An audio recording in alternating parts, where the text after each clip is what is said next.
আসসালামু আলাইকুম। Sundarban college of technology সাতক্ষীরার পক্ষ থেকে আজকের আইসিটি ক্লাসে আপনাদের সকলকে আমন্ত্রণ জানাচ্ছি। আশা করছি সবাই সুস্থ আছেন আল্লাহর রহমতে। তো আজকের ক্লাসে আমরা কম্পিউটার ফান্ডামেন্টালস এন্ড অপারেটিং সিস্টেমের আমরা প্রথম চ্যাপ্টারটা নিয়ে আলোচনা করছিলাম। তো আমরা বিগত দিনে 1.2 অর্থাৎ এখান থেকে আমরা আলোচনা করেছিলাম যে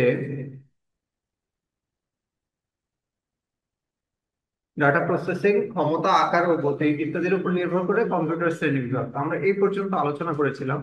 তো আজকের ক্লাসে আমরা বাকি যে অংশটা আছে অর্থাৎ এই চ্যাপ্টারের বাকি যে অংশটা আছে এইটা আমরা আলোচনা করব এবং আজকে এই চ্যাপ্টারটা আমরা শেষ করব। তো দেখেন 1.3 তে যেটা আছে, 1.3 তে আছে মূলত হচ্ছে কম্পিউটার প্রয়োজনের বর্ণনা করতে হবে, মানে আমাদের যে আমরা যে কম্পিউটার ব্যবহার করি দৈনন্দিন জীবনে এর কতগুলো প্রজন্ম আছে বা এডিশন আমরা যদি বলি, এডিশন বলতে পারি, অনেকে আবার ভার্সন বলে থাকি। তো আমি এখানে এটাকে প্রজন্মের সাথে তুলনা করতেছি। যেমন আমরা মানুষেরা কি হচ্ছে আমাদের বংশ পরম্পরায় কিন্তু চলে আসতেছে, ঠিক সেই রকমই কম্পিউটারের প্রজন্ম আছে। আসলে শুরু থেকে এখন পর্যন্ত যে কম্পিউটার গুলো তৈরি হয়েছে আমরা এই সম্পর্কে এখন একটু জানবো। তো দেখেন এখানে কম্পিউটার আবিষ্কার হওয়ার পর থেকে প্রযুক্তিগত উন্নতি, কাজের গতি, তারপরে আকৃতিগত পরিবর্তন বা বিবর্তন ঘটতে থাকে। অবশ্যই কম্পিউটার যখন শুরুতে আবিষ্কার হয়েছিল তখন দেখতে একরকম ছিল, এখন আমাদের বর্তমান সময়ে কিন্তু দেখতে অন্যরকম। তো এই বিবর্তন ও বিকাশের এক একটি ধাপকে প্রজন্ম বলা হচ্ছে। তো কি হচ্ছে যে তাদের যে শুরু থেকে আজ পর্যন্ত যে কম্পিউটার বা তাদের যে পরিবর্তন গুলো আসছে এই পরিবর্তন গুলোকে মূলত বলা হচ্ছে কি কম্পিউটারের প্রজন্ম। এখন কম্পিউটার শিল্পের বিকাশ, লক্ষ্য ইত্যাদি নির্মম, ঠিক আছে, এবং কতটুকু কাজ করে এখান থেকে আমরা যদি আসি, আমি এত বিস্তারিত এখান থেকে আলোচনা করছি না, আমি এখানে প্রথম প্রজন্মের কম্পিউটার বলতে আসি। এটা হচ্ছে ছিল আমাদের 1940 থেকে 1956 সাল অবধি। এখন প্রথম প্রজন্মের কম্পিউটার ছিল কি ভ্যাকুয়াম টিউব ব্যবহার করা হতো। এই কম্পিউটার কি হচ্ছে ভ্যাকুয়াম টিউব ব্যবহার করতো এবং হাজার কিসের মাধ্যমে এটা তৈরি ছিল, সেটা হচ্ছে হাজার হাজার ডায়োড, বাল্ব, রেজিস্টর এবং ক্যাপাসিটর ইত্যাদি দিয়ে তৈরি, ঠিক আছে। এটা তৈরি ছিল এই জন্য এর আকারে ছিল কি অনেক বড় এবং কয়েকটি ঘর জুড়ে এক একটা কম্পিউটার, এসব কম্পিউটার থাকতো, ঠিক আছে, যা বর্তমান সময়ে কি করতে পারি আমাদের চিন্তার বাইরে আর কি, এটা বলতে পারি। তো এই কম্পিউটার গুলো কি হতো একটা পর্যায়ে যখন এত বড় বড় কম্পিউটার এগুলো নিয়ন্ত্রণ করতে অবশ্যই কস্টিং আসতো বা কষ্টসাধ্য ছিল। সেই ক্ষেত্রে কি বলছে এটা যেহেতু কয়েকটা রুম মিলে তৈরি হতো এক একটা কম্পিউটার, তো এটা অত্যাধিক কি হতো অতিমাত্রায় গরম হতো। তো এটা যেন পুড়ে না যায় সেই ক্ষেত্রে আবার কি ব্যবহার করা হতো, তারা ঠান্ডা পানি ব্যবহার করতো এগুলোকে ঠান্ডা করার জন্য, ঠিক আছে। আর এগুলোর একটা মেইন সমস্যা কি ছিল, এগুলোতে খুব বেশি ডাটা আমাদের কি করা হতো না, সীমিত তথ্য দেওয়া যেত, এটা ধারণ ক্ষমতা হচ্ছে সীমিত ছিল এবং পরিচালনার জন্য অনেক বেশি। বর্তমানে আমরা যেটা ব্যবহার করতেছি যে কম্পিউটার, এই কম্পিউটারের তুলনায় কিন্তু অনেক বেশি বিদ্যুৎ খরচ হতো, ঠিক আছে, বাল্বের কার্যকাল খুব কম, মানে এই কম্পিউটারটা প্রচলন ছিল খুব অল্প সময়। এই কম্পিউটার ব্যয়বহুল হলেও কম নির্ভরযোগ্য ছিল, ঠিক আছে। এটা যেমন ব্যয়বহুল ছিল, অন্যদিকে ছিল কি এটা নির্ভরযোগ্য ছিল না, বা এটা নির্ভরতা অত বেশি ছিল না, কাজের গতি ছিল মন্থর, অর্থাৎ ধীর গতিতে এই কাজটা মানে এই কম্পিউটারটা কাজ করতো। ভ্যাকুয়াম টিউব যে কম্পিউটার এটা হচ্ছে ধীর গতিতে, প্রথম প্রজন্মের যে কম্পিউটার এটা ধীর গতিতে কাজ করতো। এবার 1943 সালে নির্মিত সর্বপ্রথম সম্পূর্ণ ইলেকট্রনিক ডিভাইস কম্পিউটার হলো অ্যানিকা, ঠিক আছে, যেটা আমরা বিগত দিনে এটা সম্পর্কে বলেছি বা এটা সম্পর্কে আলোচনা করেছি। তো এটা এখান থেকে এই সাজেশন থেকে আপনারা একটু পড়ে নেবেন বা দেখে নেবেন। আমি জাস্ট এইটার একটা চিত্র আছে এখানে, দেখেন চিত্রটা একটু খেয়াল করেন যে এক একটা কম্পিউটার কেমন ছিল এবং এটা কিভাবে পরিচালনা করতো। এটা হচ্ছে ফার্স্ট জেনারেশনের যে কম্পিউটার, এই কম্পিউটারের হচ্ছে তথ্যচিত্র বা ছবি বলতে পারেন। এরপরে কি হচ্ছে, এটা হচ্ছে প্রথম প্রজন্মের কম্পিউটার ছিল, ঠিক আছে। প্রথম প্রজন্মের কম্পিউটারের কি কি বৈশিষ্ট্য ছিল যদি আমরা একটু লক্ষ্য করি, এখানে আছে ভ্যাকুয়াম টিউব ও বিভিন্ন ধরনের বৈদ্যুতিক বর্তনী ব্যবহার করতে হবে। এখানে মূলত আমরা আগেই দেখছি সেটা হচ্ছে ভ্যাকুয়াম টিউব, রেজিস্টার এবং ক্যাপাসিটর এগুলো ব্যবহার করতো। আর বর্তনী বলতে বোঝানো হচ্ছে তারকে, তারের অপূর্ণ হচ্ছে বর্তনী, অর্থাৎ বৈদ্যুতিক বর্তনী হচ্ছে বিদ্যুতের যে তার, ইলেকট্রিক লাইনের যে তার, এই তার ব্যবহার করা হতো। তারপরে বলছে ধীর গতির গণনাকারী যন্ত্র, মানে এইটার যে গতি ছিল এটা অতিমাত্রায় ধীর গতির ছিল। এটা খুবই আহ মানে কোনো কাজকে দ্রুত গতিতে করতে পারতো না, ধীর স্থির ভাবে এই কাজটা হতো। আকারে ছিল অনেক বড়। আমরা বর্ণনার মধ্যে দেখছি যে এক একটা কম্পিউটার দুইটা তিনটা ঘরের সমান ছিল এক একটা কম্পিউটার। তো সেক্ষেত্রে এটা আসলে আকারে অনেক বড় ছিল। তো এখানে বলছে পাঞ্চ কার্ডের মাধ্যমে ইনপুট এবং আউটপুট ব্যবস্থা করা হতো। এখন পাঞ্চ কার্ড বলতে আমরা সাধারণত যে পাঞ্চ কার্ড বলি, ব্যাংক থেকে আমরা যে কার্ডগুলো ইউজ করি, এই কার্ডগুলো কি হয়, পাঞ্চ মেশিনের মাধ্যমে আমরা কি করতাম, টাকা কোনো কিছু বিক্রয় ক্রয় করলে আমরা কিন্তু এখানে টাকা কি করতাম, পরিশোধ করার জন্য যে পাঞ্চ কার্ড, অর্থাৎ আমরা যে এখন ব্যাংকিং যে কার্ডগুলো ব্যবহার করি এগুলোকে মূলত পাঞ্চ কার্ড বলে। তো এরকম কার্ডের মাধ্যমে কি করা হতো, থেকে আমাদের কম্পিউটারের মধ্যে ইনপুট দেওয়া হতো।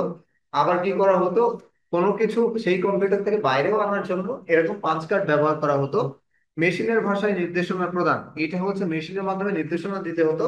মেমোরি হিসেবে ম্যাগনেটিক ড্রামের ব্যবহার এবং ম্যাগনেটিক ড্রাম বলতে ম্যাগনেট সাধারণত কি চৌম্বক, এবং ড্রাম বলতে একটা বক্সকে বোঝায়। এখন চৌম্বকীয় বক্স বা মেমোরি হিসেবে এটাকে ব্যবহার করা হতো। তো এই প্রথম প্রজন্মের কম্পিউটার দেখা যাচ্ছে এখানে হচ্ছে আমাদের সুবিধা থেকে এগুলোর অসুবিধা বেশি। তো আপনাদের যদি এখানে সুবিধা বা অসুবিধা বলে, আপনারা এই বৈশিষ্ট্য থেকেও কিন্তু সুবিধা অসুবিধা বলে দিতে পারবেন। যে এটার যদি প্রধান অসুবিধা আমরা চিন্তা করি, তো সুবিধার মধ্যে কি আসছে, ভ্যাকুয়াম টিউব ও বিভিন্ন ধরনের বৈদ্যুতিক বর্তনীর ব্যবহার ছিল। তারপর হচ্ছে ধীর গতি, এটা অসুবিধা ছিল। আকারে অনেক বড় ছিল, এটা একটা অসুবিধা। পাঞ্চ কার্ডের মাধ্যমে ইনপুট এবং আউটপুট ব্যবস্থা করা হতো। তো এখানে যেগুলো দেওয়া আছে মোটামুটি সবকিছু কিন্তু অসুবিধার দিকেই যায়, সুবিধার দিকে তেমন বেশি আসে না। আচ্ছা, আমরা এবার দ্বিতীয় প্রজন্মের কম্পিউটারের দিকে আসি। সেকেন্ড জেনারেশন কম্পিউটার বলতে কি বোঝাচ্ছে এখানে, সেটা ছিল 1967 থেকে 1964 সাল পর্যন্ত। এবার আসেন 1948 সালে আমেরিকান বেল ল্যাবরেটরিতে উইলিয়াম বি শকলি, ঠিক আছে, আর হচ্ছে জন বার্ডিন এবং এইচ ব্রিটেন সম্মিলিতভাবে, অর্থাৎ এই তিনজন মিলে কি হয়, ট্রানজিস্টর তৈরি করেন। ঠিক আছে, কি বলা হচ্ছে কত সালে করছে, 1948 সালে। তারপরে হচ্ছে আমেরিকান বেল ল্যাবরেটরিতে উইলিয়াম বি শকলি, তারপরে হচ্ছে জন বার্ডিন এবং এইচ ব্রিটেন কি করছে, সম্মিলিতভাবে ট্রানজিস্টর তৈরি করছে। এই ট্রানজিস্টর কম্পিউটার উন্নতিতে বিপ্লব এনে দেয়। মানে আমাদের আগে ছিল কি ব্যাকবন, বাট যখন এই ট্রানজিস্টরটা তারা তৈরি করে, এই ট্রানজিস্টর কম্পিউটার কি করছে, উন্নতি সাধন করছে। ঠিক আছে, বা বিপ্লব এনে দিছে।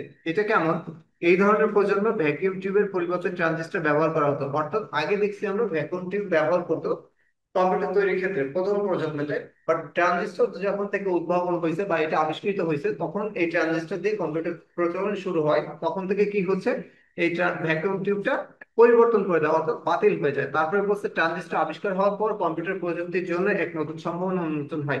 অবশ্যই একটা জিনিস থেকে যখন নতুন আরো কিছু বা আপগ্রেড কোনো কিছু যখন মানুষ তৈরি করে বা আবিষ্কার করে, তখন কিন্তু একটা বিপ্লব যেমন তৈরি হয়, ঠিক আছে, এর নতুন সম্ভাবনাও কিন্তু তৈরি হয়। এই প্রজন্মের কম্পিউটার গরম হইতো না।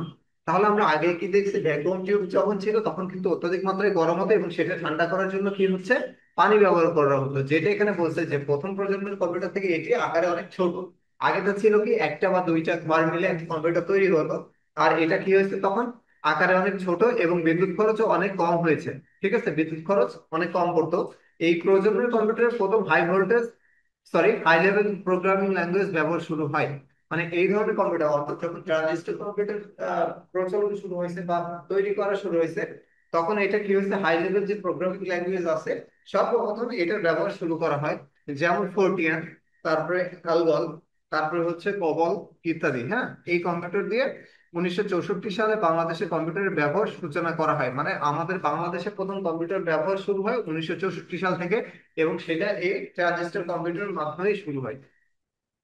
আচ্ছা, এবার যদি আমরা একটু নিচে আসি, তাহলে নিচে আমরা ট্রানজিস্টর দিয়ে যে কম্পিউটার, অর্থাৎ সেকেন্ড জেনারেশনের যে কম্পিউটার আছে তার একটা চিত্র আমরা এখানে দেখতে পাবো। ঠিক আছে, এই চিত্রের মাধ্যমে এটা হচ্ছে সেকেন্ড জেনারেশন কম্পিউটার একটা চিত্র। এখন এই দ্বিতীয় প্রজন্মের কম্পিউটারের বৈশিষ্ট্য কি আছে, তাহলে কি হচ্ছে, প্রথমে ছিল কি ভ্যাকুয়াম টিউব, তারপরে হচ্ছে রেজিস্টার ক্যাপাসিটি ব্যবহার করা হতো। এখানে চলে আসছে কি ট্রানজিস্টর ব্যবহার শুরু হয়। তারপরে হচ্ছে ম্যাগনেটিক বোর্ড মেমোরি ব্যবহার, আর সহায়ক মেমোরি হিসেবে ম্যাগনেটিক ডিস্কের উদ্ভাবন হয়। তো আমরা আগে দেখছি ম্যাগনেটিক ড্রাম ব্যবহার করা হতো। আর এখানে এসে মেমোরি হিসেবে ব্যবহার করা হচ্ছে কি ম্যাগনেটিক কোর মেমোরি। ঠিক আছে, ও সহায়ক মেমোরি হিসেবে ম্যাগনেটিক ডিস্ক এর উদ্ভাবন, অর্থাৎ নতুন এখানে কিন্তু আরেকটা জিনিস উদ্ভব হয়, সেটা হচ্ছে ম্যাগনেটিক ডিস্ক। আগে ছিল ম্যাগনেটিক ড্রাম, পরে আসছে ম্যাগনেটিক ডিস্ক। আচ্ছা, উচ্চ গতিসম্পন্ন ও উন্নত মানের ইনপুট আউটপুট ব্যবস্থার প্রচলন। অর্থাৎ আগে ছিল কি পাঁচ কার্ডের মাধ্যমে কি হচ্ছে, আগে ওটা ছিল ধীর গতির, এবং কি হতো পাঁচ কার্ডের মাধ্যমে ইনপুট এবং আউটপুট কি করতাম, ইনপুট আমরা দিতাম প্রথম প্রজন্মের কম্পিউটারের ভিতরে, এবং এখন দিচ্ছি কিসের মাধ্যমে দেওয়া হচ্ছে, এটা হচ্ছে উন্নত মানের ইনপুট আউটপুট ব্যবস্থা প্রচলন করা হয়েছে। ঠিক আছে, মেশিনের ভাষা পরিবর্তনের উচ্চ স্তরের ভাষা ব্যবহার করা হতো, অর্থাৎ যেমন প্রোগ্রামিং ল্যাঙ্গুয়েজের ব্যবহার শুরু হয়। ঠিক আছে, তারপর হচ্ছে টেলিফোন লাইন ব্যবহার করে ডাটা প্রেরণ ব্যবস্থা, অর্থাৎ এই কম্পিউটারের সাথে কি হচ্ছে, টেলিফোন লাইনের মাধ্যমে আমরা কি করতাম, ডাটা আদান প্রদান বা ডাটা প্রেরণ করতে পারতাম এক জায়গা থেকে আরেক জায়গায়। এবং এটা ছিল কি আগে প্রথম পর্যন্ত কম্পিউটারের তুলনায় অধিক নির্ভরযোগ্যতা বেশি ছিল, অর্থাৎ এইটার উপরে বেশি নির্ভর করতো মানুষ প্রথম প্রজন্মের তুলনায়। আর একটা কি হচ্ছে, বাস্তবিক ক্ষেত্রে কম্পিউটার ব্যবহার শুরু হয়, মানে এই সাল থেকে বাস্তবিক ক্ষেত্রে মূলত কম্পিউটার ব্যবহার শুরু হয়। তাহলে আপনাদের কাছে যদি প্রশ্ন করে যে বাংলাদেশে, এটা আসতে পারে যে বাংলাদেশের প্রথম কম্পিউটারের প্রচলন শুরু হয় কত সাল থেকে, এবং এইটা কি টাইপের, অর্থাৎ কোন জেনারেশনের কম্পিউটার ছিল, তখন আমরা অনায়াসে কিন্তু এখন বলতে পারবো যে এটা হচ্ছে সেকেন্ড জেনারেশনের কম্পিউটার ছিল, এবং সেটা 1964 সাল থেকে মূলত আমাদের বাংলাদেশের প্রথম যাত্রা শুরু করে কম্পিউটার ব্যবহারে। ঠিক আছে, আচ্ছা এবার আমরা একটু আসি নিচের দিকে আসি, তৃতীয় প্রজন্মের কম্পিউটার। এখন তৃতীয় প্রজন্মের কম্পিউটার 1964 থেকে 1970, অর্থাৎ এর সময়কালটা কিন্তু খুবই কম ছিল। আগেটা ছিল কি 1957 থেকে 1964 সাল, তারপর 1964 সাল থেকে 1970 সাল পর্যন্ত তৃতীয় প্রজন্মের কম্পিউটার তৈরি হয়। তো এই কম্পিউটার আবার কে তৈরি করেন, এই কম্পিউটারটা আবার রবার্ট নয়েস ও,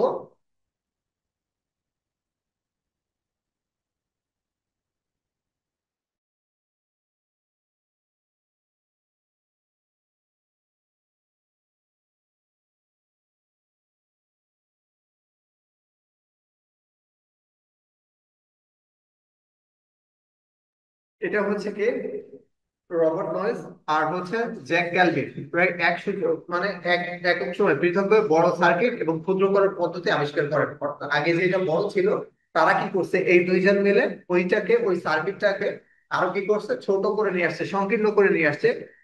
এই পদ্ধতিতে প্রায় ছোট সার্কিট অর্থাৎ আইসি, যেটাকে বলা হয় ইন্টিগ্রেটেড সার্কিট, সংক্ষেপে এটাকে আইসি বলা হচ্ছে।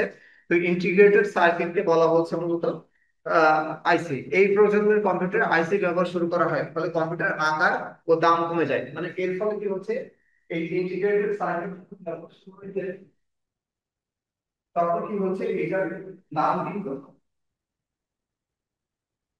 এই সার্কিটের ব্যবহার যখন শুরু হয়েছে এটার দামও কমে গেছে এবং আকার কি হয়ে আসছে, এটা কিন্তু ছোট হয়েছে, তবে গতি বেড়ে যায়। মানে আগে প্রথম প্রজন্ম এবং দ্বিতীয় প্রজন্মতে যে গতি ছিল, তার থেকে বহু গুণে কি হয়, এটার গতি কিন্তু বেড়ে যায়। এই প্রজন্মের মিনি কম্পিউটার ব্যবহার বৃদ্ধি পায়, ফলে এর ফলে কি হচ্ছে, এই কম্পিউটারকে বলা হচ্ছে মিনি কম্পিউটার, অর্থাৎ আগের তুলনায় কিন্তু এটা অনেক বেশি ছোট হয়ে আসে, এই জন্য একে বলা হচ্ছে যে মিনি কম্পিউটার, এবং এটার ব্যবহার বৃদ্ধি পায়। এই প্রজন্ম থেকে কম্পিউটারের সাথে মনিটর ব্যবহার শুরু হয়, অর্থাৎ আগের যে কম্পিউটার গুলো ছিল প্রথম প্রজন্মের বা দ্বিতীয় প্রজন্মের, এর সাথে কোনো ডিসপ্লে, অর্থাৎ যেটাতে আমরা এখন আমাদের ছবিগুলো দেখতে পাই, আউটপুট গুলো দেখতে পাই, সেইটার ব্যবহার প্রথম শুরু হয় তৃতীয় প্রজন্মের কম্পিউটার থেকে। ঠিক আছে, তৃতীয় প্রজন্মের কম্পিউটার ভাষা উন্নতিতে প্রোগ্রামিং এর দক্ষতা অর্জন সহজতর, অপারেটিং সিস্টেম এবং প্রজন্মের কম্পিউটারের ব্যবহার করা হয়। অর্থাৎ তৃতীয় প্রজন্ম থেকে কিন্তু অপারেটিং সিস্টেম চলে আসে। অপারেটিং সিস্টেম বলতে আমরা সাধারণত 7, তারপরে 8, এরপরে হচ্ছে 10, 11, মানে বর্তমান জেনারেশন যেগুলো চলতেছে, এই অপারেটিং সিস্টেম গুলো শুরু হচ্ছে আমাদের দ্বিতীয় প্রজন্ম থেকে। ঠিক আছে, তো নিচে এর কি হয়, এই প্রজন্ম কম্পিউটার প্রিন্টারের পরিচালনা শুরু হয়, অর্থাৎ দ্বিতীয় প্রজন্ম থেকে আমরা প্রিন্টার ব্যবহার, অর্থাৎ এই কম্পিউটার, এর আগে কিন্তু প্রিন্টার ব্যবহার করা হতো না কোনো তথ্য প্রিন্ট করার জন্য। তো আমাদের কি হচ্ছে, তৃতীয় প্রজন্ম থেকে প্রিন্টার ব্যবহার শুরু হচ্ছে, এবং সেটা দেখতে অনেকটা এরকম ছিল। দ্বিতীয় প্রজন্মের যে কম্পিউটার গুলো ছিল সেগুলো দেখতে এরকমই ছিল। এবার আমরা যদি একটু নিচে আসি যে তৃতীয় প্রজন্মের কম্পিউটারের বৈশিষ্ট্য কি আছে, এখানে যদি আমরা আসি, তো এই প্রজন্মের কম্পিউটার বৈশিষ্ট্য হচ্ছে কম্পিউটারকে একীভূত বর্তনীতে প্রচলন, অর্থাৎ আইসির ব্যবহার শুরু হয়ে যায়, ইন্টিগ্রেটেড সার্কিটের ব্যবহার শুরু হয়ে যায়, আকারে অনেক ছোট এবং দাম অনেক কম হয় এটা, এবং ক্ষমতা অনেক বৃদ্ধি পায়, অর্থাৎ গতি যেটাকে বলা হচ্ছে, এটা ক্ষমতা বৃদ্ধি পায়। মুদ্রিত আকারের লাইন প্রিন্টারের ব্যবহার, তাহলে মুদ্রিত আকারে বলতে মানে আমরা বর্তমান সময়ে যেমন ভাবে লিখি, মানে একটার পরে একটা লাইন যেভাবে চলে আসে, বা একটা বর্ণের পরে একটা বর্ণ, বা একটা শব্দের পরে একটা শব্দ যেভাবে চলে আসে, ঠিক এইভাবে কি হয়, এই লাইন ব্যবহার শুরু হয় এবং প্রিন্টারের ব্যবহার শুরু হয় আউটপুট হিসেবে ভিডিও ডিসপ্লে ইউনিটের প্রচলন। অর্থাৎ এটার আউটপুট দেখার জন্য আমরা কি হয়, তখন ডিসপ্লে আসে, অর্থাৎ আমাদের আউটপুটটা আমরা চোখে দেখতে পাই, মানে হাতে না আসে আগে আমরা ডিসপ্লেতে এটার আউটপুটটা দেখতে পাই যে এটার বাচ্চা রূপটা কেমন হবে। তারপরে হচ্ছে উচ্চতর ভাষা বহুল ব্যবহার, মানে এখান থেকে কি ভাষার পরিবর্তন ঘটে, প্রোগ্রামিং ল্যাঙ্গুয়েজ যেগুলো আছে এগুলো ব্যবহার শুরু হয়। এবং এটা হচ্ছে মিনি কম্পিউটার উদ্ভব হয়। আরেকটা হচ্ছে অর্ধপরিবাহী স্মৃতির ব্যবহার। অর্ধপরিবাহী বলতে, পরিবাহী বলতে যেটার মধ্যে দিয়ে কোনো কিছু খুব সহজে যেতে পারে, যেমন বিদ্যুৎ। এটা কিন্তু পরিবাহী যদি বলি, তাহলে কি হয়, এটা তারের মধ্যে দিয়ে খুব সহজে কিন্তু প্রবাহিত হয়। আমরা জানি তারের মধ্যে দিয়ে বিদ্যুৎ প্রবাহিত হয়, কিন্তু আমরা যখন তারকে স্পর্শ করি তখন কিন্তু আমাদের কি হয় না, শক অনুভূত হয় না। কেন? ওই তারের বাইরে যে ইনসুলেশনটা দেওয়া হয়, প্লাস্টিক যেটা খাবার বলি আমরা, এটা কিন্তু টোটালি অপরিবাহী, অর্থাৎ এটা কিন্তু শক করে না। আর অর্ধপরিবাহী বলতে যেটার ভিতর দিয়ে প্রবাহিত হয়, কিন্তু একবারে পুরোপুরি না, বাধাগ্রস্ত হয়ে মানে প্রবাহিত হয়, এই ধরনের স্মৃতি সেখানে ব্যবহার শুরু হয়ে যায়।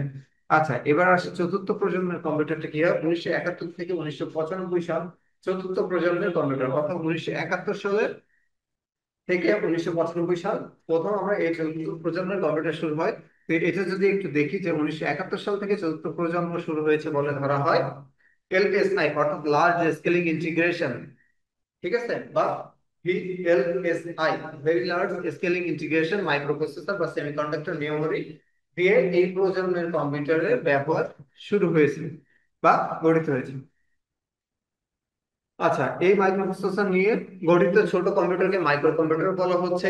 আমেরিকার জন ব্ল্যাক এন্ড বেকার 1971 সালে কেন বেকাম নামক এক মাইক্রো কম্পিউটার তৈরি করেন। পরে 1977 সালে মাইক্রো কম্পিউটার পূর্ণাঙ্গ রূপ লাভ করে। 1981 সালে আইবিএম কোম্পানি বাৎসরিক উদ্দেশ্য বা ব্যবসায়িক উদ্দেশ্যে, এটা হচ্ছে ব্যবসা করার জন্য, বিক্রয়ের উদ্দেশ্যে যে মানুষকে এটা বিক্রি করা যাবে, 1981 সালে আইবিএম কোম্পানি ব্যবসায়িক উদ্দেশ্যে প্রথম মাইক্রো কম্পিউটার তৈরি শুরু করে। চতুর্থ প্রজন্ম থেকে মাইক্রো কম্পিউটার চালু হয়, ফলে কম্পিউটার আকার ছোট হয়, তবে কম্পিউটারের গতি অত্যাধিক বেড়ে যায়। মানে আগে যে গতি ছিল তার থেকে আরো গতি বাড়ে, এবং এই প্রজন্মের কম্পিউটার স্মৃতির উদ্ভাবনী হয়ে থাকে, যেমন রম। অর্থাৎ এই 1981 সাল থেকে যখন এই মাইক্রো কম্পিউটার তৈরি শুরু হয় বা বাজারজাতকরণ শুরু হয়, তখন থেকে কি আসে, রম, যেটাকে রিড অন দি মেমোরি, অর্থাৎ সে শুধুমাত্র পড়ার কাজে, মানে আমাদের কম্পিউটারের ভিতরে সেটা পড়ার কাজ করবে। পি রম, তারপরে হচ্ছে ই রম, তারপরে হচ্ছে computer C programming language, DOS, Windows, তারপরে হচ্ছে ইউনিক্স অপারেটিং সিস্টেম। এই প্রজন্মের কম্পিউটার শুরু হয়েছে তখন থেকে, অর্থাৎ 1981 সালের আগে এগুলো কিন্তু ব্যবহার হতো না বা এগুলো ছিল না, তখন থেকে এটার ব্যবহার শুরু হয়। তো নিচে কিছু উদাহরণ দেওয়া আছে এবং সেটা দেখতে এরকম ছিল। অর্থাৎ ফোর্থ প্রজন্মের অর্থাৎ চতুর্থ প্রজন্মের কম্পিউটার এবং তৃতীয় প্রজন্মের কম্পিউটারের অনেক অংশে আমরা মিল পেতে পারি। চিত্রতে যদি আমরা একটু খেয়াল করি, এখানে দেখেন, এখানে যেমন দেখতে মানে একটা ডিসপ্লে আছে বা এখানে আনুষঙ্গিক কিবোর্ড দেখা যাচ্ছে, শুধুমাত্র এই যে ইউনিটটা আছে ছোট, যে এই ইউনিটটার একটু এখানে পরিবর্তন দেখতে পাবেন, যে ইউনিটটা একটু দেখতে অন্যরকম হয়ে গেছে। আচ্ছা, চতুর্থ প্রজন্মের কম্পিউটারের বৈশিষ্ট্য কি কি থাকবে? কৃত্রিম বুদ্ধিমত্তা, অবশ্যই এটা হচ্ছে আর্টিফিশিয়াল ইন্টেলিজেন্সের ব্যবহার হতো। এর তো আর নিজস্ব কোনো বুদ্ধিমত্তা ছিল না যে সে নিজে নিজে এটা করতে পারবে। বর্তমান সময় থেকে এআই এর যুগ, অর্থাৎ আর্টিফিশিয়াল ইন্টেলিজেন্সের যুগ, যে আপনি কোনো প্রম্পট লিখে দিলেন, সেই অনুযায়ী আপনার সামনে সে নিজে থেকে একটা কোনো তথ্য কোনো কিছু জেনারেট করে দিবে। কিন্তু ওই সময় কি ছিল, ওই সময় কিন্তু সে এটা পারতো না। তারপর হচ্ছে বহু মাইক্রো প্রসেসর ও ইলেকট্রনিক্স এর যন্ত্র বিশিষ্ট একীভূত বর্তনীর ব্যবহার, অর্থাৎ অনেকগুলো কি হচ্ছে ছোট ছোট যে ইন্টিগ্রেটেড সার্কিট, এগুলোকে সমন্বয় করে এবং ইলেকট্রনিক যন্ত্রাংশ বিশিষ্ট বর্তনী এগুলোকে সমন্বয় করে কি হয়েছে, এটা তৈরি করা হয়েছে। তারপরে ট্রানজিস্টর গুলোতে অপটিক্যাল ফাইবার ব্যবহার, অর্থাৎ ট্রানজিস্টর গুলোতে তখন কি হয়েছে, যুক্ত প্রজন্ম থেকে অপটিক্যাল ফাইবার ব্যবহার শুরু হয়েছে। উন্নত মেমোরি, ম্যাগনেটিক বাল্ব মেমোরি ব্যবহার হতো। উন্নত মেমোরি মানে আগে যে মেমোরি গুলো ব্যবহার হয়েছে তাছাড়া উন্নত মেমোরি এখানে ব্যবহার করা হচ্ছে। ডাটার ধারণ ক্ষমতার ব্যাপক উন্নতি হয়, মানে আগে যে তুলনায় ডাটা স্টোরেজ করা যেত বা সংরক্ষণ করা যেত তার তুলনায় বহু গুণে বৃদ্ধি পেয়েছে এখানে ডাটা সংরক্ষণ। তারপরে অত্যন্ত শক্তিশালী ও উচ্চ গতির মাইক্রো প্রসেসরের ব্যবহার, এখানে কি বলছে যে অত্যন্ত গতিশীল এবং উচ্চ গতির মাইক্রো প্রসেসরের ব্যবহার শুরু, অর্থাৎ যেটা আমাদের এখন আমরা কম্পিউটার প্রসেসর বলে থাকি, মস্তিষ্ককে বলা হয়, মানে যেটাকে সবকিছু প্রসেস করে আর কি। এরপরে হচ্ছে সুপার কম্পিউটারের উন্নয়ন অর্থাৎ এর পরবর্তী ধাপ, অর্থাৎ বর্তমান সময়ে আমরা যেটা ব্যবহার করছি পঞ্চম প্রজন্মের কম্পিউটার। এই প্রজন্মের কম্পিউটার, চতুর্থ প্রজন্মের কম্পিউটার হতে অধিক শক্তিশালী বা ভেরি লার্জ স্কেলিং ইন্টিগ্রেশন। তো ASP, LSI, super very large scaling integration, chip operating fibre সমন্বয়ে এই প্রজন্মের কম্পিউটার তৈরি। এই কম্পিউটার অত্যন্ত শক্তিশালী মাইক্রোপ্রসেসর ও প্রচুর কি করতে পারে, ডাটা ধারণ করতে পারে। সম্পূর্ণ গবেষণা মানে চলছে। বর্তমানে চৌদ্দ প্রজন্মের কম্পিউটার ছাড়াও পঞ্চম প্রজন্মের কম্পিউটার ব্যবহার করা হয়। অর্থাৎ এখনো চৌদ্দ প্রজন্মের কম্পিউটার আমরা কোথাও কোথাও পেতে পারি, তবে বর্তমান সময়ে পঞ্চম প্রজন্মের কম্পিউটারটা কি হচ্ছে, বেশি ব্যবহার করা হচ্ছে। এবং পঞ্চম প্রজন্মের কম্পিউটার কি করতে পারে, মানুষের কণ্ঠস্বর শনাক্ত করার ক্ষমতা আছে, কণ্ঠ দেওয়ার নির্দেশনা বুঝতে পেরে কাজ করতে পারে সে। পঞ্চম প্রজন্মের কম্পিউটার নেটওয়ার্কিং ব্যবস্থা অনেক বেশি উন্নতি হয়েছে। ঠিক আছে, নেটওয়ার্কিং সিস্টেমে অনেক বেশি উন্নতি করছে। আমরা যদি ফিফথ প্রজন্মের কম্পিউটারের দিকে একটু তাকাই, তাহলে এখানে ডেস্কটপ দেখতে পাবো, অর্থাৎ আমাদের বাসায় যেটা থাকে, ল্যাপটপ আছে, আমাদের ক্রোমবুক আছে, নোটবুক আছে, ট্যাবলেট আছে, এগুলো সম্পর্কে আমরা বর্তমান সময়ে সবাই কম বেশি কিন্তু পরিচিত। তো এটা হচ্ছে ফিফথ জেনারেশনের কম্পিউটার। এখন পঞ্চম প্রজন্মের কম্পিউটারের মধ্যে কি আছে, কৃত্রিম বুদ্ধিমত্তা থাকবে। এখন এটা কি হয়েছে, আগেরটা কি হচ্ছে, কৃত্রিম কোনো বুদ্ধিমত্তা ছিল না, অর্থাৎ আর্টিফিশিয়াল ইন্টেলিজেন্স তার মধ্যে ছিল না। কিন্তু এখনকার কম্পিউটারে কৃত্রিম বুদ্ধিমত্তা থাকবে। তারপরে হচ্ছে তথ্য ধারণ ক্ষমতা অনেক বেশি থাকবে, অধিক সমৃদ্ধশালী মাইক্রোপ্রসেসর থাকবে। তারপরে বলছে কি, স্বয়ংক্রিয় অনুবাদ এবং গ্রহণযোগ্য শব্দ দিয়ে কম্পিউটারের সাথে সংযোগ, অর্থাৎ স্বয়ংক্রিয়ভাবে সে নিজে নিজে কি, আমরা যেটাকে ট্রান্সলেটর বলি, সে স্বয়ংক্রিয়ভাবে কি করতে পারবে, আপনি একটা লেখাকে দিলে সেটাকে সে কনভার্ট করে ট্রান্সলেট করে দিতে পারতেছে। তারপরে হচ্ছে গ্রহণযোগ্যতা শব্দ দিয়ে আপনি কম্পিউটারের সাথে যোগাযোগ করতে পারছেন, অর্থাৎ আপনি হেডফোনের মাধ্যমে কথা যদি বলেন, সেই ক্ষেত্রে কি হবে, আপনার কম্পিউটার কিন্তু, আমরা অনেক সময় কি হয়, আমাদের লিখতে আমি যখন একটু ক্লান্তি আসে, আমরা যদি ল্যাপটপে জানি আমরা একটা স্পিকার ব্যবহার করা হয়, ওখানে যদি আমরা কোনোভাবে কথা বলি, তাহলে দেখবেন আপনি এপিসোড ওপেন করে যদি কথা বলেন, বা অন্য কোনো একটা সাইডে লেখার দরকার, আপনি যদি সে যে কোনো ভাষায় কথা বলেন, ওই ভাষায় কিন্তু সে অটোমেটিক্যালি এটা কি করছে, লেখাটা উপস্থাপন করে আপনার সামনে দিয়ে দিবে। তারপরে বলছে কি, চৌম্বক কোড স্মৃতির ব্যবহার, চৌম্বক কোড মানে এখানে মেমোরি ব্যবহার করছে। তারপরে হচ্ছে প্রোগ্রাম সংযোগ উন্নতি, মানে এখানে হচ্ছে প্রোগ্রাম সংযোগের অনেক বেশি উন্নতি হয়েছে। অর্থাৎ আগে আমরা প্রথম, দ্বিতীয়, তৃতীয় এবং চতুর্থ প্রজন্মের কম্পিউটার যেগুলো দেখছি বা যেগুলো নিয়ে আলোচনা করছি, তার উপরে কি হয়েছে, আরো বেশি কি হচ্ছে, পঞ্চম প্রজন্মের কম্পিউটারটা আরো বেশি আমরা বলতে পারি যে শক্তিশালী এবং সব দিক থেকে বহুগুণ তার বৃদ্ধি পেয়েছে। আচ্ছা, এই ছিল মূলত কম্পিউটার প্রজন্ম। তো কোন কোন প্রজন্ম বলছে, আমরা এখানে কম্পিউটার পাঁচটা প্রজন্ম আলোচনা করছি।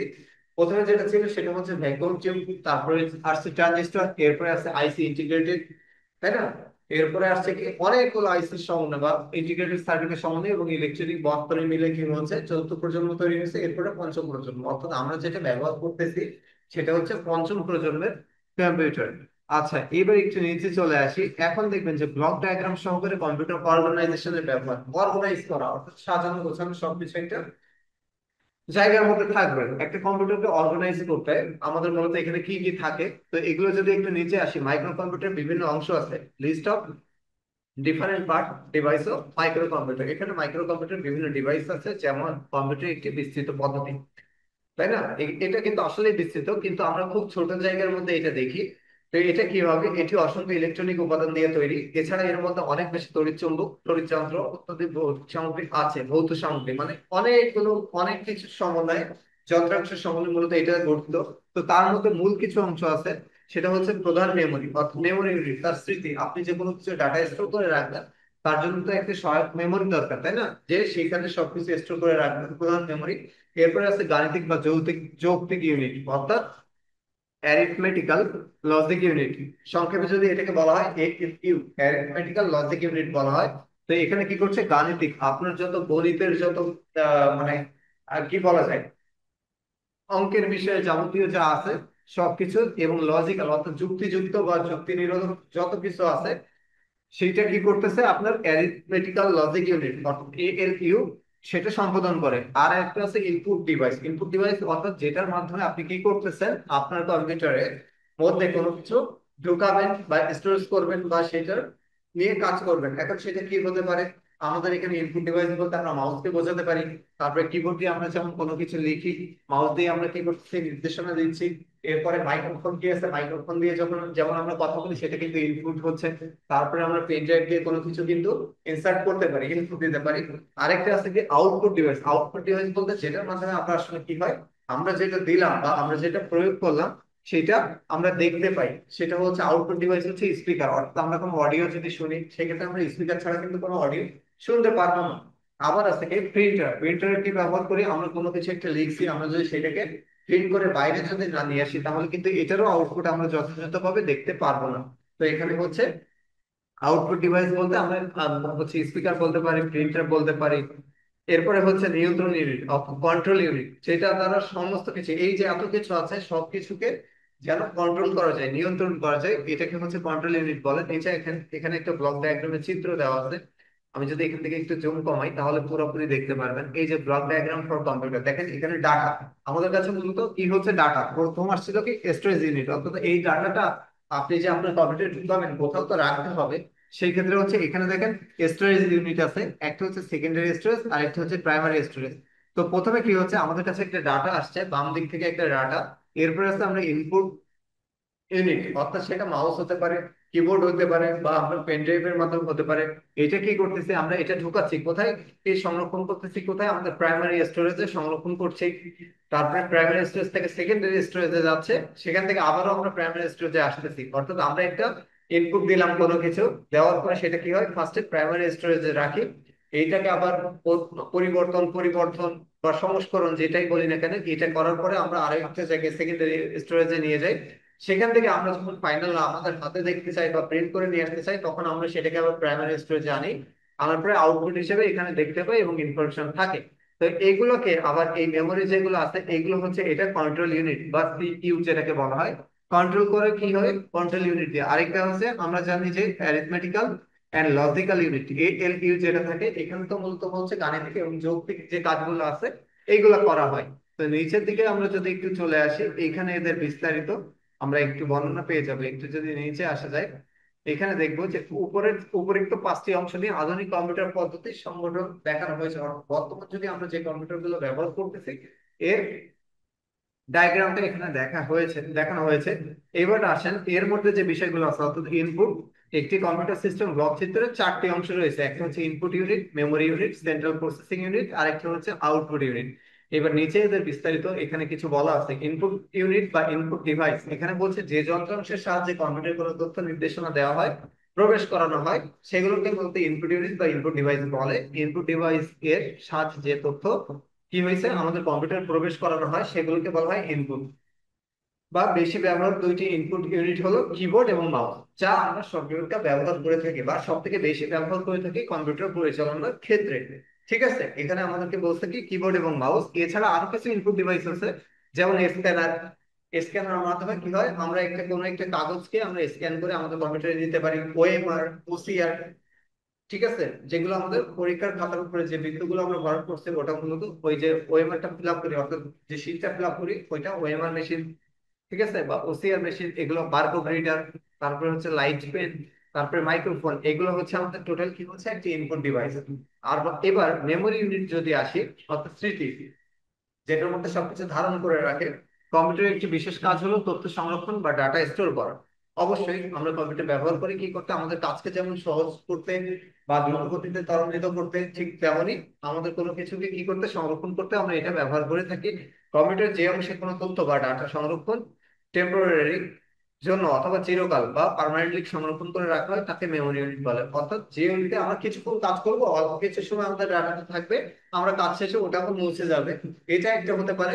আরেকটা হচ্ছে কি হয়, আরেকটাকে বলা হচ্ছে যেটা পার্মানেন্টলি আমাদের এখানে থেকে যাবে, অর্থাৎ আমি একবার রাখবো তো লাইফ টাইম পর্যন্ত এখানে স্টোর হবে, এইটাও মূলত হচ্ছে স্টোরেজ ডিভাইস বলা হয়। কম্পিউটারের যে অংশে কোনো তথ্য বা ডাটা সংরক্ষণের, আচ্ছা এটা তো বললাম, তাকে মেমোরি ইউনিট বলে। আচ্ছা মেমোরি ইউনিটের মধ্যে ডাটা স্টোর করে রাখা হয় বলে মেমোরি ইউনিটকে স্টোরেজ ইউনিটও বলা হয়। তাহলে এই আমরা বুঝলাম কি, এটা থেকে বোঝা যাচ্ছে যে আমাদের মেমোরি ইউনিটের কিন্তু আরো একটা নাম আছে, সেটা হচ্ছে স্টোরেজ ইউনিট বা ডাটা স্টোরেজ ইউনিট। যেমন সেটা হচ্ছে হার্ড ডিস্ক, সিডি, ডিভিডি, যেগুলোতে আমরা কোনো তথ্য কি করতে পারি, স্টোর করতে পারি। এবার আসেন সেন্ট্রাল প্রসেসিং ইউনিট। এই সেন্ট্রাল প্রসেসিং ইউনিট যেটাকে সিপিইউ বলা হচ্ছে সংক্ষেপে, কম্পিউটার সিস্টেমের সবচেয়ে গুরুত্বপূর্ণ অংশ হলো সিপিইউ বা সেন্ট্রাল প্রসেসিং ইউনিট। এটিকে কম্পিউটার মস্তিষ্ক বলা হয়, ব্রেইন যেটাকে বলি আমরা। তো সিপিইউ সাধারণত দুইটি অংশ নিয়ে থাকে। আমরা এর মধ্যে একটা অংশের কথা জানছি, সেটা হচ্ছে এএলইউ অর্থাৎ অ্যারিথমেটিক্যাল লজিক ইউনিট। আরেকটা হচ্ছে কন্ট্রোল ইউনিট, সেই ইউনিট এটি হচ্ছে কি করে, সিইউ কি করে অর্থাৎ কন্ট্রোল ইউনিট কি কাজ করে, এটি কম্পিউটার সিস্টেমের সকল কাজ নিয়ন্ত্রণ করতে সাহায্য করে। কন্ট্রোল ইউনিট কন্ট্রোল করা মানে কি নিয়ন্ত্রণ করা, তাহলে কন্ট্রোল ইউনিট কি কাজ করবে, আমাদের কম্পিউটারের সামগ্রিক যে কাজগুলো আছে সেইগুলো সে কি করছে, নিয়ন্ত্রণ করছে। আর অ্যারিথমেটিক্যাল লজিক ইউনিট তো আমি আগেই বলেছি যে সে কি করছে, যতগুলো গাণিতিক সলিউশন আছে বা প্রবলেম আছে এবং যুক্তিযুক্ত যতগুলো ভার্স আছে বা কি বলা যায় তথ্য আমরা দিচ্ছি তাকে, সে সেইগুলো সম্পন্ন করবে। ঠিক আছে, লজিক্যালি কাজ করবে। এরপরে আরেকটা আছে হচ্ছে আউটপুট ইউনিট, যে ডিভাইসের মাধ্যমে কি হয়, যন্ত্রগুলোর সাথে কম্পিউটার থেকে আমরা সকল প্রকার কাজের ফলাফল দেখতে পাই বা বাইরে বের করতে পারি। নিচে দেখেন এখানে বলা আছে যে কম্পিউটার আউটপুট ডিভাইস হলো মনিটর, অর্থাৎ যেটা আমরা ডিসপ্লেতে দেখতে পাচ্ছি। অর্থাৎ এখন আমি যে ক্লাসটা আপনাদেরকে নিয়েছি এটা তো আপনারা এই শীটটাকে দেখতে পাচ্ছেন, তো এইটা হচ্ছে কি মনিটর মাধ্যমে দেখতে পাচ্ছেন। প্রিন্টার, স্পিকার, আরেকটা আছে প্লুটার, এগুলো হচ্ছে কি টোটালি আউটপুট ডিভাইস, অর্থাৎ আমার ফলাফলটাকে আমি যেন দেখতে পাই, এই জন্য ব্যবহার করা হচ্ছে। এবার এখানে আধুনিক কম্পিউটারের কিছু বৈশিষ্ট্য দেওয়া আছে কিসের উপরে, কম্পিউটারের দ্রুত গতি, নির্ভুলতা, বিশ্বাসযোগ্যতা, সূক্ষ্মতা, ক্লান্তিহীনতা, স্মৃতি, মেমোরি, যুক্তিযুক্ত সিদ্ধান্ত, বহুমুখিতা, এবার বলছে স্বয়ংক্রিয়তা, অসীম জীবনী শক্তি ইত্যাদি হলো কম্পিউটার প্রধান বৈশিষ্ট্য। তাহলে দেখেন কম্পিউটার দ্রুত গতি, এই প্রথমে যদি আমরা গতি নিয়ে আলোচনা করতে যাই তাহলে দ্রুত গতি হয়েছে না আমাদের প্রথম প্রজন্মের কম্পিউটারের তুলনায়, প্রথম, দ্বিতীয়, তৃতীয়, চতুর্থ তুলনায় পঞ্চম প্রজন্মের যে কম্পিউটার গুলো আছে এগুলো কিন্তু অনেক বেশি দ্রুত গতিতে আমাদের কি করতে পারে, কাজ করতে পারে। এবং পরে আছে নির্ভুলতা, নির্ভুলতা বলতে কি আমরা কিন্তু এরকম নির্ভর করতে পারি যে সে আমাদেরকে কি শতভাগ নির্ভুল ভাবে কিন্তু কাজ করে দিতে সক্ষম। এরপর আছে বিশ্বাসযোগ্যতা, বিশ্বাসযোগ্যতা বলতে আপনি একটা মানুষকে একটা যদি কাজ দেন যে ভাই এই কাজটা আপনি করে দেন, আপনার কিন্তু মনের মধ্যে একটা সন্দেহ থাকবে যে সে সেই কাজটা সঠিকভাবে করছে কিনা বা আদৌ করছে কিনা। কিন্তু আপনি যদি কম্পিউটার মাধ্যমে কাজটা করতে যান তখন কি হবে, আপনার বিশ্বাসযোগ্য বা বিশ্বাসযোগ্যতার জায়গাটা কিন্তু বাড়বে। সূক্ষ্মতা, সে ক্ষুদ্র থেকে অতি ক্ষুদ্রতর জিনিসগুলো কিন্তু কি করতেছে, সে সূক্ষ্মভাবে বিশ্লেষণ করতেছে। ক্লান্তিহীনতা, আপনাকে যদি একটানা বলা হচ্ছে যে আপনি সারাদিন কাজ করবেন তাহলে একটা সময় কিন্তু আপনি ক্লান্ত হয়ে যাবেন, কিন্তু আপনি যদি একটা কম্পিউটারকে সারাদিন কাজ করান সে কিন্তু কখনোই ক্লান্ত হবে না, কারণ আমরা জানি এর কিন্তু নির্দিষ্ট কোনো প্রাণ নেই ঠিকই, কিন্তু এ কাজ করতে গেলে কিন্তু ক্লান্ত হবে না।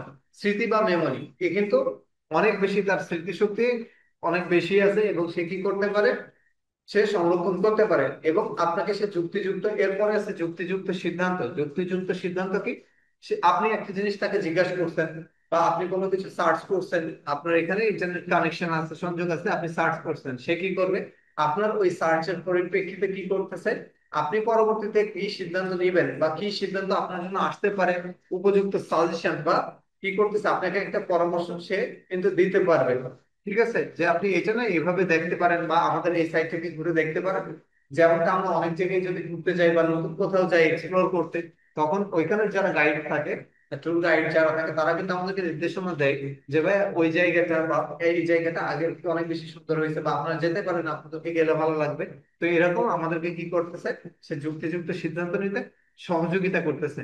এরপরে হচ্ছে স্বয়ংক্রিয়তা, সে স্বয়ংক্রিয়ভাবে অনেক কিছু করতে পারে, নিজে নিজে অনেক কিছু করে দিতে পারে। অসীম জীবনী শক্তি, অর্থাৎ আমাদের জীবনী শক্তি একটা সময় শেষ হয়ে যায় কিন্তু সে কিন্তু বিরামহীন ভাবে কি করতে পারে, কাজ করতে পারে। এবং বহুমুখিতা, বহুমুখিতা বলতে কি হয়, আপনি একটা কম্পিউটার কিন্তু একসাথে অনেকগুলো কাজ করতে পারেন। যেমন আমরা একই সাথে যদি লেখার কাজ করি কম্পিউটারের সাথে সাথে কিন্তু আমরা কোনো অডিও বা ভিজুয়াল দেখতেও পারবো বা শুনতেও পারবো, তাই না? আপনি একই সাথে কম্পিউটারে একের অধিক কাজ করতে পারবেন, এই জন্য সে এখানে বলছে বহুমুখিতা। তো এইগুলোর বিস্তারিত এখানে ছোট ছোট করে আসলে আমি যেগুলো বললাম এইগুলোই লেখা ছিল। তো এটা হচ্ছে আমাদের আজকের computer fundamentals and operating system প্রথম চ্যাপ্টারের যে থিম গুলা ছিল সেটা হচ্ছে এইগুলাই, মানে এর বাইরে আমাদের প্রথম চ্যাপ্টারে কোনো কিছু নাই। তো আশা করছি বুঝতে পারছেন। আর এই যে শীটটা আছে এই শীটটা আমি এখন গ্রুপে আপনাদের উপরে দিয়ে দিচ্ছি, আপনারা এটা দেখে নিবেন, এখান থেকে একটু পড়ে নিবেন। চ্যাপ্টার গুলো জাস্ট একটু পড়লে আপনাদের মাথায় ঢুকে যাবে, সবকিছু মুখস্থ করতে হবে বিষয়টা এরকম না। তবে এখানে কিছু প্রশ্ন থাকে কিন্তু বোর্ডে, ঠিক আছে? এখান থেকে একটা প্রশ্ন, একটা বা দুইটা প্রশ্ন আপনারা পাবেন, তবে হ্যাঁ সংক্ষিপ্ত, অতি সংক্ষিপ্ত তো অবশ্যই প্রশ্ন পাবেন। ব্রডে এই যে ব্লক ডায়াগ্রাম আছে, ব্লক ডায়াগ্রামটা আপনাদের থাকতে পারে, অথবা আরেকটা কম্পিউটারের যে প্রজন্মটা বললাম প্রচন্ডটা, এই দুইটা থেকে যে কোনো একটা প্রশ্ন আপনাদের অবশ্যই আপনারা পেয়ে যাবেন। ঠিক আছে। স্যার ব্রড প্রশ্ন কত মার্কের? ব্রড প্রশ্ন হচ্ছে 5 মার্কের। আর সংক্ষিপ্ত? সংক্ষিপ্ত হচ্ছে 2 মার্কের, এবং যেটা অতি সংক্ষিপ্ত থাকবে সেটা হচ্ছে 1 মার্কের। স্যার এই সাবজেক্টে মোট কত মার্কের পরীক্ষা হবে? এটাতে আপনাদের মেবি এই সাবজেক্টে আপনাদের 60 মার্কের পরীক্ষা হবে। 3 ক্রেডিটের মনে হয় 60 মার্কের পরীক্ষা, আমি হয়তো প্রথম দিন বলেছিলাম, আমি আপনাদেরকে এও দিয়ে দিব গ্রুপের মধ্যে, ওখান থেকে দেখলে বুঝতে পারবেন। একটা সাবজেক্ট, দুইটা সাবজেক্ট আছে যেটা 30 মার্কের করে পরীক্ষা হবে, বিজনেস ইংলিশ, এবং আমাদের আরেকটা আইসিটি কম্পিউটার অফিস অ্যাপ্লিকেশন যেটা আছে, এইটা 30 মার্কের পরীক্ষা হবে। বাকি সাবজেক্ট যেগুলো আছে সেইটা আপনাদের 60 মার্কের পরীক্ষা হবে প্রত্যেকটা। স্যার আমাদের রুটিন না দিলে আমরা কিভাবে আচ্ছা, বুঝবো যে রুটিন আজকে আপনারা ক্লাস হচ্ছে? আসলে পেয়ে যাবেন। তারপরে আমি একটু বলে দিই, আপনাদের ক্লাস আছে সোমবারে 3টা থেকে, বুধবার 3টা থেকে, আর হচ্ছে শনিবার। ঠিক আছে, 3 দিন ক্লাস। তো শনিবারের সময়টা আমি এক্স্যাক্টলি বলতে পারছি না, বাট আমি আমার ক্লাস এবং ম্যাডামের ক্লাসের সময়টা বলে দিলাম, সোমবার এবং বুধবার বিকাল 3টা থেকে। ওকে তারপরে স্যার। আপনার রুটিন আপনাদের গ্রুপের মধ্যে দিয়ে দেওয়া হবে। আমি আজকে স্যারের সাথে কথা বলে দেখি আপনাদের রুটিনটা দিয়ে দেওয়ার এই আগামী ক্লাসের ভিতরে, অর্থাৎ পরশু দিন আপনাদের ক্লাস আছে ম্যাডামের, এর ভিতরে রুটিনটা বা ম্যাডামের ক্লাসেই আপনাদেরকে রুটিনটা প্রোভাইড করে দেওয়া যায়। ঠিক আছে। জি স্যার। আচ্ছা, ঠিক আছে, তাহলে ভালো থাকেন। আহ আমার আগামী ক্লাসের আমন্ত্রণ আপনাদেরকে জানাচ্ছি, জানিয়ে এখন শেষ করছি এখানে ক্লাসটা। তো সবাই ভালো থাকবেন, আসসালামু আলাইকুম।